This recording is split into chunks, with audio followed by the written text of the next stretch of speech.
যদি একই রেখার উপর দুটি সন্নিহিত কোণ পরস্পর সমান হয় তবে কোন দুটির প্রত্যেকটিকে সমকোণ বলে।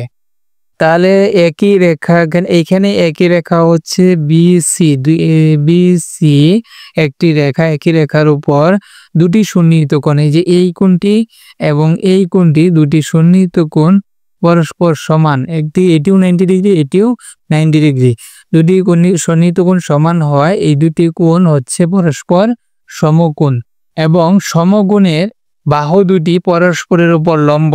এই যে সমকোণ আছে, এই সমকোণের এই যে সমকোণটির ডি এ বি, এই যে সমকোণটা আছে এই সমকোণের বাহু দুটি পরস্পরের উপর লম্ব।